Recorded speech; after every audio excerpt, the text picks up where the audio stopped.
বন্ধুরা, সমাজ সংস্কারক হিসেবে এবং স্ত্রী শিক্ষার প্রসারে গুরুত্বপূর্ণ ভূমিকা গ্রহণ করার জন্য আমরা ড্রিঙ্ক ওয়াটার বেথুনের নাম শুনেছি। আজকের ভিডিওতে আমরা জানব কিভাবে ড্রিঙ্ক ওয়াটার বেথুন বাংলা সাহিত্যের সেবায় মাইকেল মধুসূদন দত্তকে উৎসাহিত করেছিলেন এবং পরিশেষে বাংলা সাহিত্য কিভাবে মধুসূদনের মতো একজন প্রতিভাশালী কবিকে পেয়েছিল। চলুন শুরু করা যাক। আমরা সবাই জানি যে 1849 সালে মাদ্রাজে থাকাকালীন সময়ে মাইকেল মধুসূদন দত্তের একটি কাব্যগ্রন্থ, ছোট্ট একটি কাব্যগ্রন্থ প্রকাশিত হয় দ্য ক্যাপটিভ লেডি নামে। এই ক্যাপটিভ লেডি আর ভিশন অফ দ্য পাস্ট দুটো কবিতা, দীর্ঘ কবিতা একসঙ্গে প্রকাশিত হয়েছিল। ক্যাপটিভ লেডির গল্পটা সম্পূর্ণ একটা কাহিনী, পৃথ্বীরাজ চৌহানের কথা এবং সংযুক্তার কথা। ভিশন অফ দ্য পাস্টের কবিতাটা অসম্পূর্ণ। তো এই দুটোকে মাইকেল এক মলাটে প্রকাশ করলেন। মাদ্রাজে, অর্থাৎ বর্তমান চেন্নাইয়ে তখন তিনি থাকেন। 1843 খ্রিস্টাব্দে খ্রিস্ট ধর্ম গ্রহণের পর তিনি চেন্নাই গিয়েছিলেন, মাদ্রাজ গিয়েছিলেন।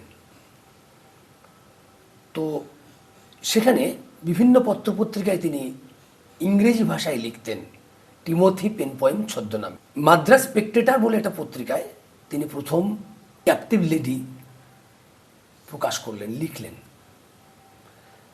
তারপর গ্রন্থাকারে প্রকাশিত হলো। তো অদ্ভুতভাবে তৎকালীন মাদ্রাজের বিদ্বৎ সমাজে মাইকেলের এই রচনা দুটো ভীষণভাবে সমাদৃত হলো এবং প্রশংসিত হলো। কেউ কেউ তো এমন লিখলেন যে স্কট বা বায়রনের মতো বড় বড় সাহিত্যিকরা তার এই লেখাকে ওন করতে, নিজের লেখা বলে দাবি করতে কুণ্ঠিত হবেন না। তো এইসব প্রশংসায় মাইকেল মধুসূদন খুবই খুশি হলেন, কারণ তার উচ্চাকাঙ্ক্ষা ছিল কবি হতে হবে, সাহিত্য রচনার মধ্য দিয়ে অমরত্ব লাভ করতে হবে। এই আকাঙ্ক্ষা তার কিন্তু প্রথম থেকেই ছিল। কিন্তু সমস্যা হলো অন্য জায়গায়। তিনি যে অর্থ ব্যয় করে, ঋণ করে, ছাপাখানায় ঋণ করে এই বই ছাপিয়েছিলেন, বইয়ের বিক্রি থেকে তার সামান্য অংশও কিন্তু উঠে এলো না। তিনি খুবই হতাশ হলেন এবং তিনি মনে করলেন যে কলকাতার বিদ্বৎ সমাজ হয়তোবা এই গ্রন্থকে শুধুমাত্র সমালোচনার মধ্যে সীমাবদ্ধ না রেখে একে আরও বেশি সমাদর করবে এবং বইটার বিক্রিবাট্টা ভালো হবে। এই আশা করে তিনি কলকাতার পণ্ডিতদের কাছে তার বই পাঠালেন এবং প্রিয় বন্ধু গৌরদাস বসাকের মাধ্যমে তিনি তৎকালীন এডুকেশন কাউন্সিলের সভাপতি বেথুন সাহেবকে এক কপি বই পাঠালেন। বেথুন সাহেব ছিলেন বাঙালিদের প্রতি অত্যন্ত সহানুভূতিশীল এবং সবসময় তিনি বাঙালিদের উন্নতি কী করে হবে, ভারতবর্ষের উন্নতি কী করে হবে, শিক্ষার বিস্তার কীভাবে ঘটবে, কুসংস্কার কীভাবে দূর হবে, এই সব কাজ করে বেড়াতেন, চিন্তা করতেন। এবং বিদ্যাসাগরের সহযোগীও তিনি একজন ছিলেন।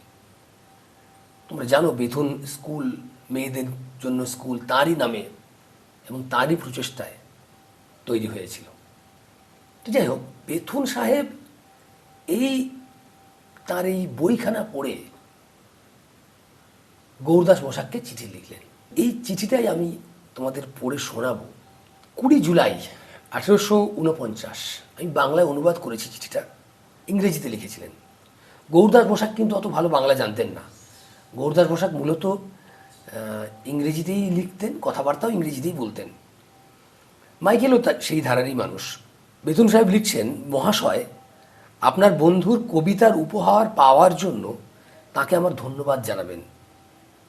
তার সৌজন্যমূলক উপহারের প্রতিদানে এই সুযোগে আপনাকে দিয়ে তাকে সেই একই পরামর্শ দেওয়া যেন কিছুটা অকৃতজ্ঞতার পরিচয় হয়, যে পরামর্শ আমি ইতিমধ্যেই তার অনেক স্বদেশবাসীকেও দিয়েছি।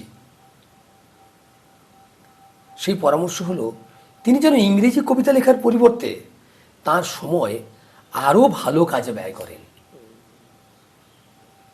অর্থাৎ মাইকেলকে তিনি বললেন যে এটা তার ইংরেজি কবিতা লেখাটা তার ভালো কাজ নয়, খুব একটা আরও ভালো কাজ তার জন্য আছে।